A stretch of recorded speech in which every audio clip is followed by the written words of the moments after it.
Good morning. Good morning, one rental at a time family. This is Jonathan. I'm here with the only one and only Mike Zuber. We're talking about this morning. I just wanted to bring up something that I thought was interesting because I'm having a lot of clients right now come out of the woodworks.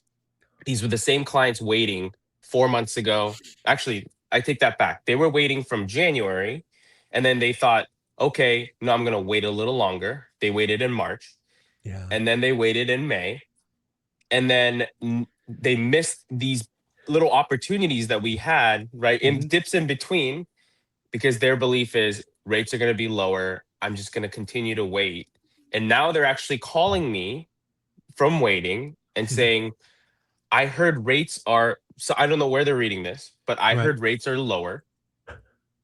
Let me, like, can I get a loan now? Mm. And I'm having to tell these people rates are not lower. They're actually higher than where we were at in March and Right. May. So what do you think about all this situation and the whole thing going on right now? Well, I think there's a couple of things. And one of the lovely things I can say about this conversation is I live by example, right? What do I mean by that? Well, you helped Olivia and I extract multiple six figures from a triplex and a duplex, if memory serves. And why did I do that? Well, first off, I did that because I had a plan, right? I was purposely trying to raise $1 million, seven figures, because I want to be able to write some big checks for distressed multifamily properties when I find them. Hmm. And knowing that I'm looking and digging and hunting right now, I wanted to get the money available when I could. I wasn't trying to time the market. That said, we got lucky and we got 599 on a large cash out refi, on two large cash out refis. But like if it was 6.25, I'd have done it anyway. Right? We didn't lever up. I think we're at 60% of LTV, maybe 65, I forget. Cash flow still, because I had a plan for the money. I think the worst thing, especially if you're an investor, right? If you're a homeowner and you're really stretched to the limit, this is not you. But if you're an investor, stop the nonsense. Like run the math. Like if you had a 6.51 versus 6.43, does that going to blow up your deal? And if it does blow up your deal, don't do the deal. Yeah. I mean, Yeah. come on. I mean, if your deal is that skinny, you got bigger problems. The other thing I would tell you is be better. I think we had a time where money and speed were easy and we lost our mental toughness. What do I mean by that? I get notes all the time. I'm afraid to insult the seller. Trust me, bringing an offer to somebody who hasn't had an offer in 45 days is not insulting them. It's opening a line of communication. And then the next thing and last thing I'll say, because I have so many thoughts on this, is in today's market, buyers have the power. So make sure you not only grind on the price, but get the seller to kick in 2 points. So instead of paying par at 6.6, you'll get something at 6.1, and you're not paying it. So again, dude, I've been telling you for a long time, investors, stop this nonsense of waiting. If the deal doesn't work at today's rates, do a better deal, write a better deal. But yeah, I mean, if you're like, hey, I got my line of sight on a property, and if I can get a 6.1 loan, I'm gonna do the deal. I'm like, that's just retarded, right? 100%. Like, Yeah. okay, and let's just make up some numbers. Let's say that the deal pencils at 6.1, 30-year fixed rate money today. And let's just say for whatever reason, loans are 6.6 today. So the delta is a half a point. Well, you know what you could do, Mr. or Mrs. Investor, is you could write an offer that's lower in price, right? You don't have to pay list price. Again, a lot of you grew up in the last 5 years and you had to pay list price or more. That's not today's market. And second, you don't have to be the one paying the points. The seller can pay the points for you. So what I would tell you is stop being stupid, be a better investor. There is no insulting the seller, and get off your ass and do the deals. What are you waiting for? Right? And it's crazy to me. Yeah, absolutely. Agreed. And I think a big point that you had just made there is getting the seller to pay the points, which we've constantly talked about, right? But I think what the key feature is, and this is the difference that actually helps in between conventional versus, let's say, DSCR, for example. DSCR, you can go up to like 6% in seller concessions of the purchase Wow. price, Damn. versus conventional Fannie Mae, Freddie Mac, max is 2% on Mm, an investment property.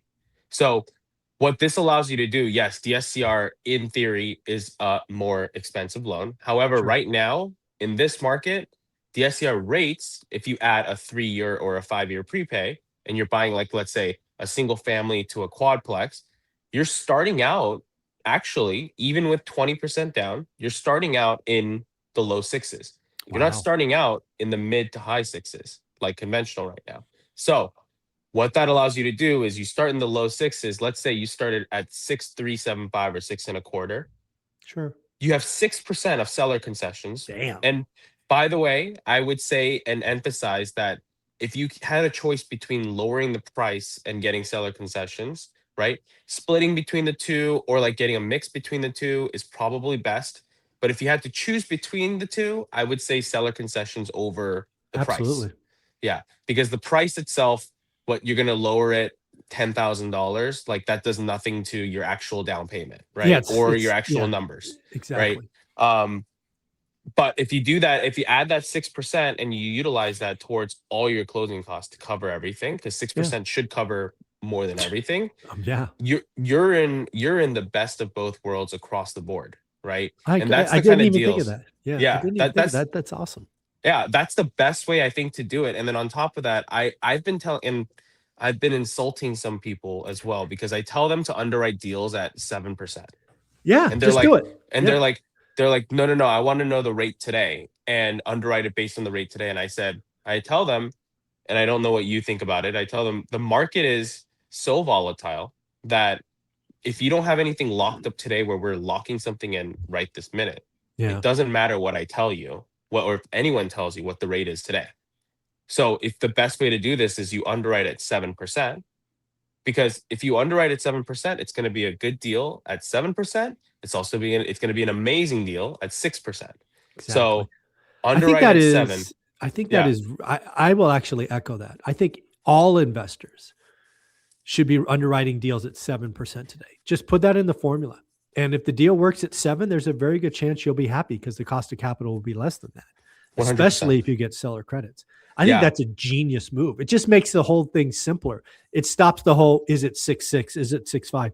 Stop being a lazy ass, underwrite the deal at 7, get the price point at 7, and then be happier when you get a, 6, 3/4 or whatever the hell yeah, you're going to get. exactly. And then the second thing is, when you underwrite it at 7, right? Most investors, especially the ORAT family, like, you're buying properties that are maybe in the 200 to 300 to $400,000 Sure. range.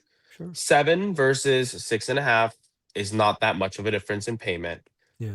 7 versus 6.375 is not that much difference in payment. If it is a big difference in payment, and let's say, for example, it doesn't work at 7, but it only works at 6.375, I think the deal is too skinny, in my Amen. Don't opinion. do the deal. Buy it Yeah. lower or move on. Yeah. Exactly. Yeah. So Yeah. I think, like, that's what I've been telling people and offending people with. People have been kind I of fully bless that. they've been pissed off at me. People have been pissed off at me, saying, "Why would you tell me to underwrite deals at 7% when the market rate's not 7%?" I tell them it's not. It's in theory, because Yeah. 2 years ago, if people go back on our videos 2 years ago, we were talking about 7%, 7.5%, Yeah. 8%. 8. We were talking about writing deals at It eight it percent. it could go back there. There's you have no idea where we are such a powder keg right now. Right? We have, AI, we've got a war, we've got, Japan carry trade. There's all these things that could go sideways and we could be snapped back at 8%. It could happen. Who knows? But Exactly. yeah, underwrite at 7 and be happy. I mean, what's wrong with underwriting more conservatively? Hmm. Why do we got to underwrite it with the most precise numbers and then be disappointed if it goes sideways a little?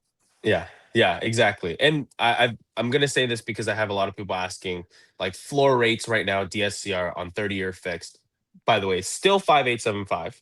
right? Wow. So reasonably buying it down to 5875. So if you get that 6% seller credit, you can get it down there. Yeah. 30-year fixed, forget about it. And then on top of that, if you're doing arms like we talked about on the channel before, if you're doing these hybrid arms, fixed for 3, fixed for 5, fixed for even 1, if you're trying to do like a bridge type scenario, the floor is still at 5%. Wow. So It's fucking crazy. so you're not talking about like there's options to make if you need to get out of situations to make them work, and then there's options where if you want to buy it down to the lowest. And I don't know why people aren't taking more advantage of this, buying it down with the seller credit. But that's, I think, where the missed opportunity is, that a lot of people are not going in. They're thinking, I need to just get the a 2% seller credit with a little bit lower in price, and they overemphasize the aspect of, I need the price lower, when Yeah. in reality, unless you're buying an estate like $1 million property in California where you're dropping the price by 100 grand, because that affects property taxes, and property Yeah. taxes are forever, right? Sure. In most areas, you're not really saving that much by lowering the price by actually like 10 grand, even 20 Yeah. grand. You might as Sure. well get a bigger seller credit a bunch, and then put that towards the overall loan, and then buy it down to 5875, buy it down to 599 from Exactly. wherever you are. Yeah. Yeah. Again, it's all about cash. That's why the yield calculation is cash, right? Down payment, closing cost, and make ready, right? What's the best use of cash? That's what people need to be thinking about. Jonathan, this is amazing talk. I completely agree. People should underwrite at 7 and then be happy. They also should stop waiting and being stupid. But if somebody wanted to come out and have a conversation with you or your partner, what do they do?